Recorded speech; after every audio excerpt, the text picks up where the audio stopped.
Oh, hi everybody again. Welcome here to this satsang with guided meditation and enlightenment activation.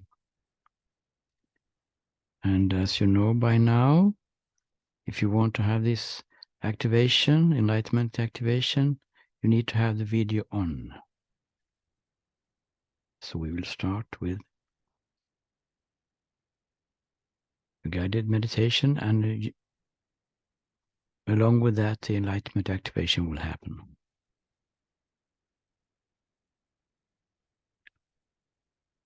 So we just sit comfortably and close our eyes.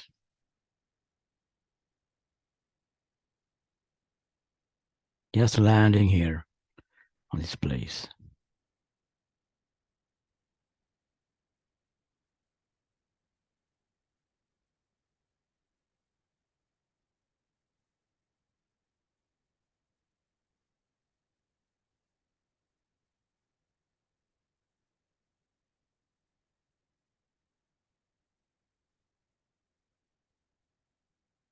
As I said before, if you want to have the enlightenment activation, you need to have the video on.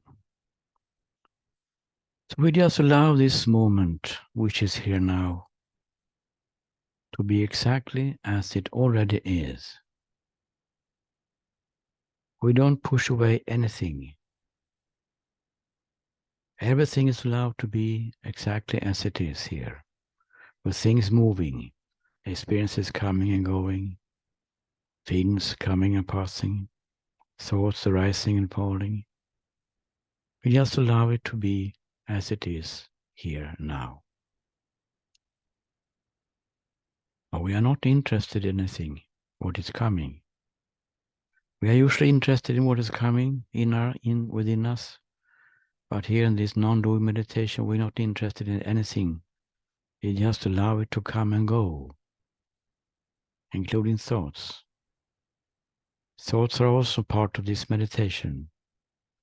We just allow it to come and pass. We're not interested in it, but we don't try to push it away. So we just sit here now, allowing the moment to be exactly as it is, not interested in anything particular, and doing absolutely nothing. And then the enlightenment activation will start soon.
thoughts are trying to grab attention, we just remember the instruction. We don't push the thoughts away. We don't try to fix them or ignore them. We don't do anything with them. We're simply not interested in them. We don't push them away. We just sit here, allowing whatever comes to come and go. Not interested in anything specific, doing absolutely nothing.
can take 1 or 2 minutes to come out of meditation.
So the small topic for today is readiness.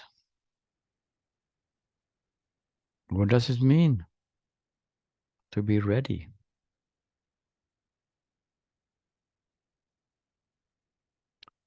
Why these individual sessions and why these non-doing meditations are so effective? Seeing all kinds of aspects of the truth is because you are ready for it. Sometimes you can hear, oh, I'm not ready. I'm not ready to see this. I'm not ready to see there is no person, for instance.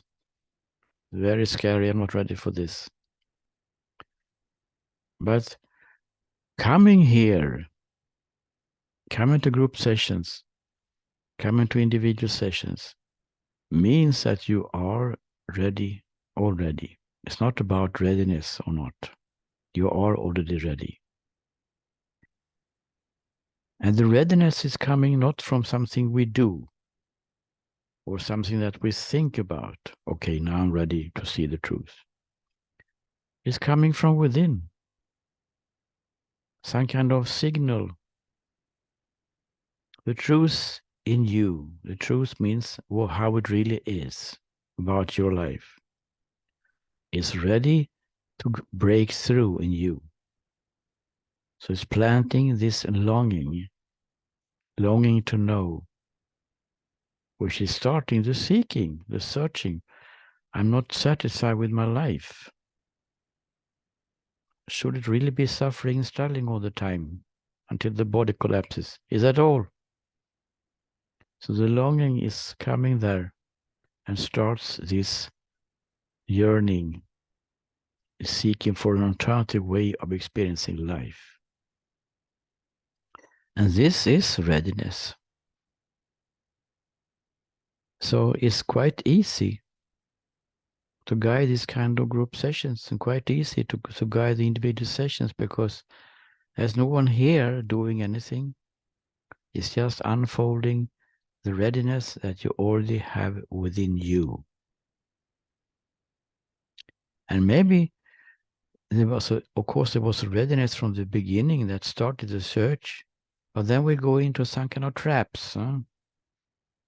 We think you can do something, we start to do something, the mind takes over, makes it a project. If I do this, I will get freedom. Then the readiness is just waiting until that collapses and realize it doesn't happen, doesn't work.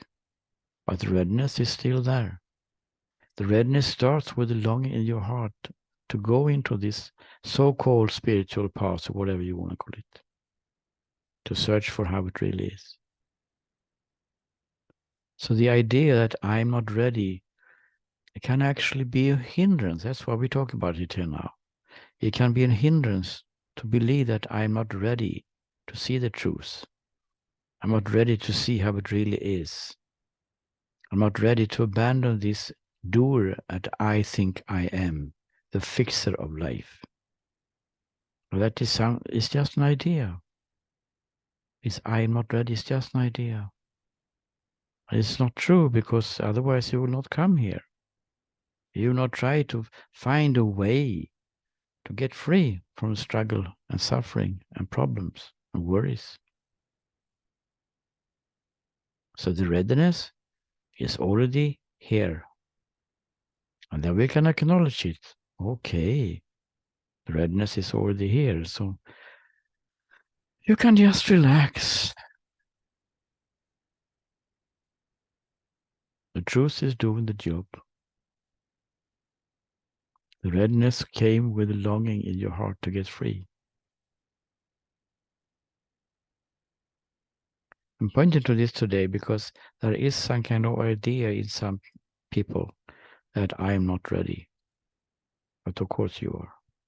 Otherwise you would not start this little journey of discoveries, trying to find whatever you want to find. Peace, happiness, love, whatever, freedom. So it's good to be aware of this. That if this thought is coming, or I'm not ready for this, just remember that is it really true? No, it is not. You are ready, so now you can just let go of everything. You don't have to do anything to become ready. There's nothing that needs to be done to become ready. You are already ready. And that's why the non-doing meditation is working, because you're already ready. And the activation is also happening because in an efficient way, because you're ready. And the tools we are using in daily activity that hinders us from seeing that we are already enlightened is also based on this readiness. Ready to question our beliefs. Ready to be open, to open up. The non-doing meditation is some kind of surrendering in one way, even if there's no one surrendering really, but it's an opening up, becoming available. That is readiness at the basis.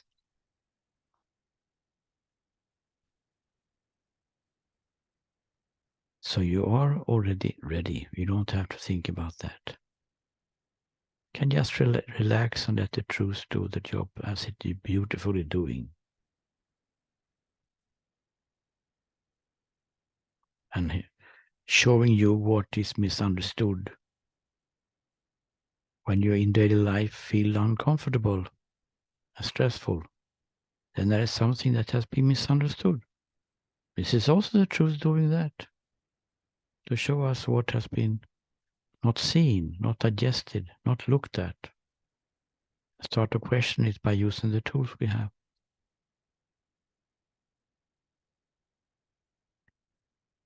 Okay, not so much more today. Short one for a change.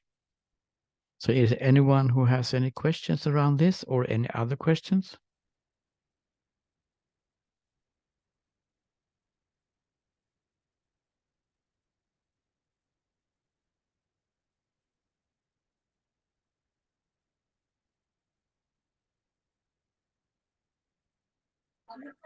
If there is no person who has this understanding. So who is asking now? This is Karthik. Yeah, okay. Hi. Can we see you? 1 second. Yeah, thank you. Yeah, thank you. So if there's no person, who is this seeking and understanding happening to? Yeah, it's a good question. Who is actually seeking? We think that there is a person who is seeking. Huh? That is what we believe. I am seeking for freedom. But of course, if there is no person, as you say, who is seeking then? There is no seeking. There is no seeking, because seeking means that we are here and we are seeking to get there. We're seeking for something. I've lost that thing and I will seek here and there to find it, a material thing, because, for instance. So that it means that there is something which is not the case. So we're using the seeking to get to something. But it's not the case that there's something to seek. It's about discovering what is already the case. There is actually no seeking going on. It's an ongoing recognition, you could say, an ongoing discovery what is already the case. So the idea of a seeking is of course based on the idea that there's someone seeking, a seeker, a searcher. But as you say so rightly, Kartik, if there is no person who is seeking then. So the process, you could call it a process, it's not a good word here, but it's discovering what is actually already the case, your enlightened state. And that is not a seeking, that is a discovering what is already here. So who is discovering then? Go one step more. Who is discovering that this is how it is? That I am pure being, pure presence, pure consciousness, or whatever you want to call it, which is here, unlimited, infinite, always here, existing, I am existing, I live, I exist, conscious, conscious of being conscious.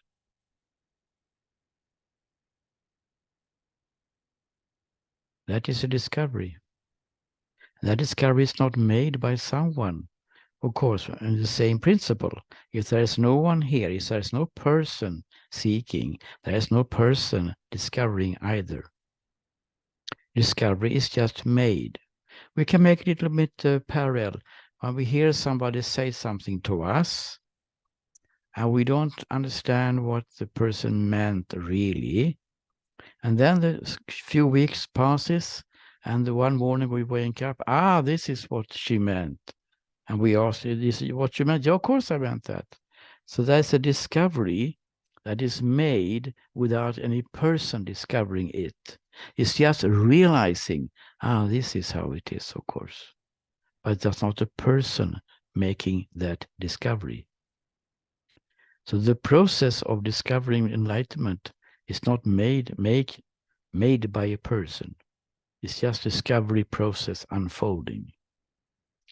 You could say that it is a truth, a little bit metaphorically, of course, that is discovering itself. The truth is questioning the present situation, whether it is suffering and struggling and worries and unsatisfaction. And why is it like this, so to speak? But there is not a person questioning it actually. It's thoughts coming. And we have been looking at it before. We have seen that there is no person creating thoughts. So the question of beliefs, that is, of course, thoughts. And if we are not creating the thoughts, as we have been looking at quite much, we saw, at least at that time you agree with me, I don't know why, maybe you have changed your mind, but we saw at least that moment that we don't see any person creating thoughts. It means that there is no person questioning beliefs either. Because questioning beliefs is also thinking, of course. Is it really true what I believe about myself or about life? So this question of beliefs is also taking place automatically by the truth itself. The body wants to heal itself when we get some kind of wound. It tries to heal itself, try very much to heal itself. Maybe it's not successful sometimes, but it tries to heal itself. It's the same with the psyche, so to speak. It tries to heal itself. It's some kind of, you could call it intelligence almost, that tries to find a way to see how it really is, the state where it's beyond suffering, struggling, and worries and problems. That is life itself, you can call truth. The longing is a longing to find this discoveries. So discoveries which you are making are coming by themselves.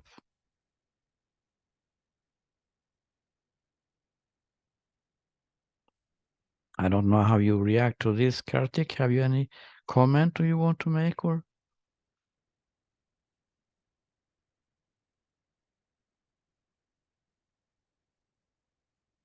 No.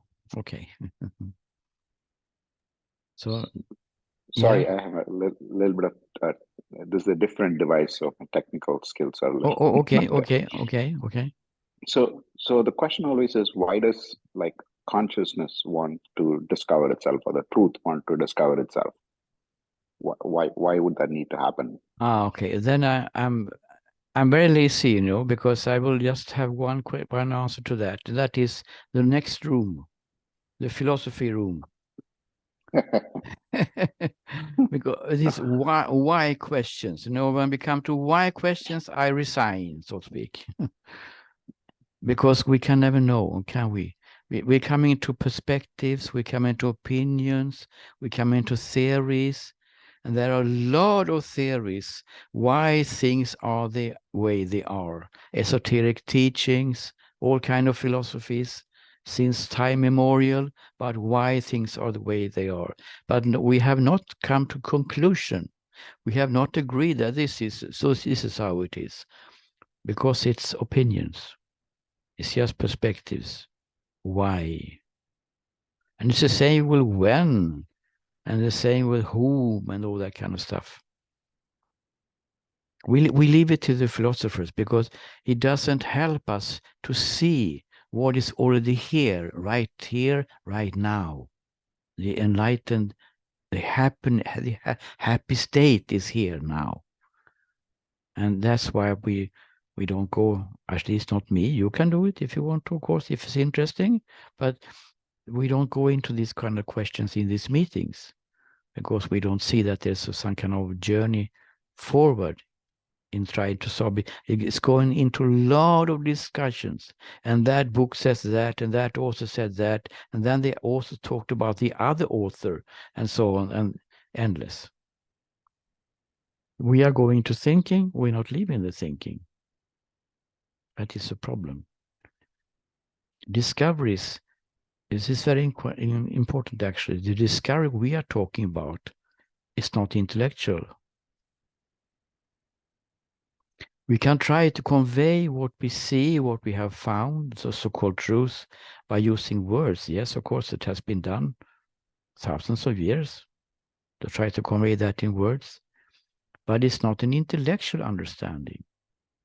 The truth is not intellectual. The truth is an understanding how it is, which is not intellectual.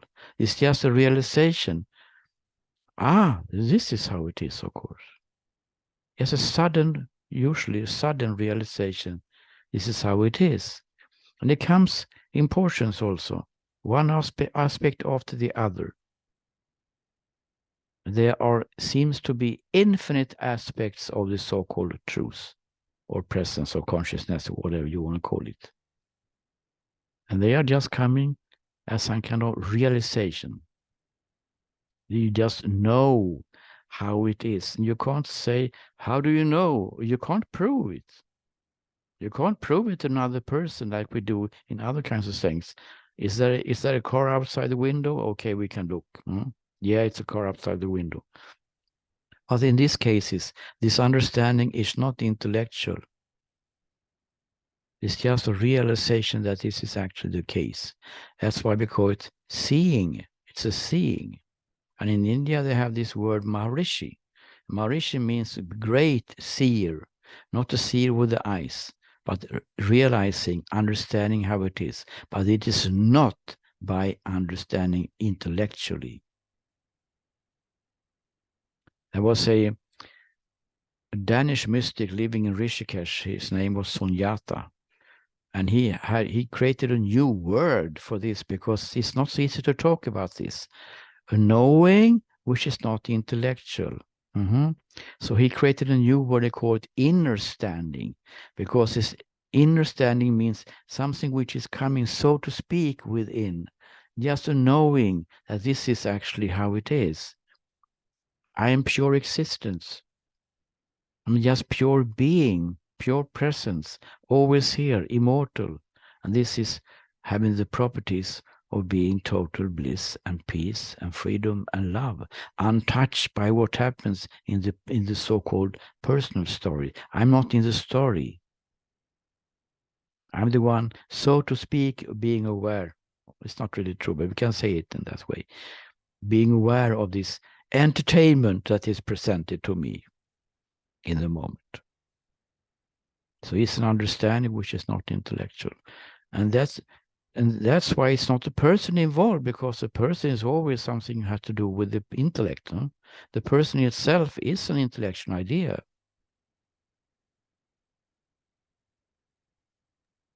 Thank you.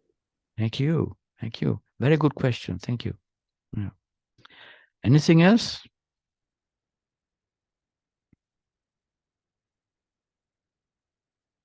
I could say a little bit more about this. Um, in India, they have this concept of who is actually searching for the truth and realizing the truth. Because the truth in itself is beyond, one aspect is beyond the story.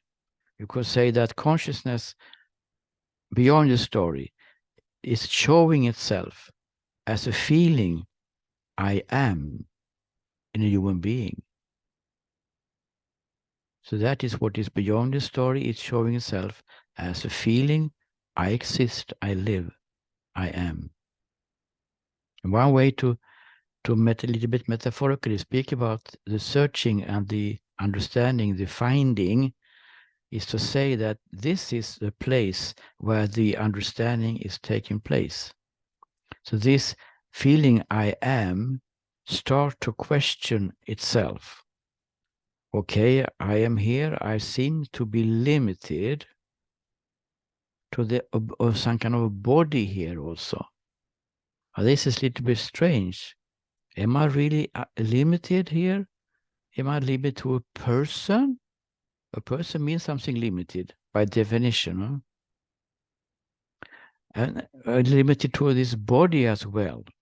So this I am place, this I exist place, which is actually the truth, putting that feeling of being there. I am, I live, I exist. We know that. It's a knowing that we have. Everybody has this knowing. I exist, I live. I'm not a stone, I'm not sleeping, I'm not dead. Huh? I am. I'm here, present. And that is a place where, little bit metaphorically then, the search starts. So it's not the ego who wants to have some satisfaction. That is on another level. That is satisfaction on the story level. The real search for truth is starting in this I am place, which starts to question the limited feeling of this I as a person and I connected to a limited body. And then it realizes, still a little bit metaphorically, it realizes itself as unlimited. And when it is realized itself as unlimited, that is called awakening. Because then it goes home to mama and papa, so to speak. The feeling of I am, I live, I exist is realizing itself as its nature is not limited. Its nature is unlimited, infinite being. That is the first step, the first shift, to see that inside ourselves. This is a way that some Indian philosophers have done it, to explain that there is not only person seeking, but it's actually the I am feeling which is questioning itself as limited.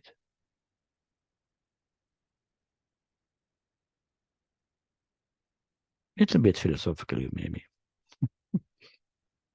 For a change. Something else?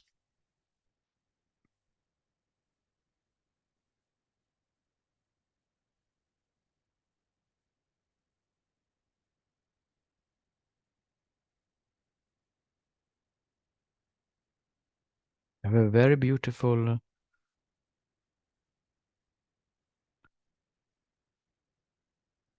Very, very, very beautiful moon there, Lindsay. Very beautiful. Yeah, thank you. That's a moon in Los Angeles. Is it live? No.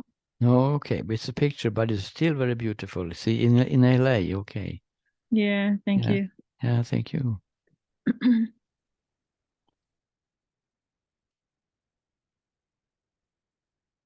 So, okay.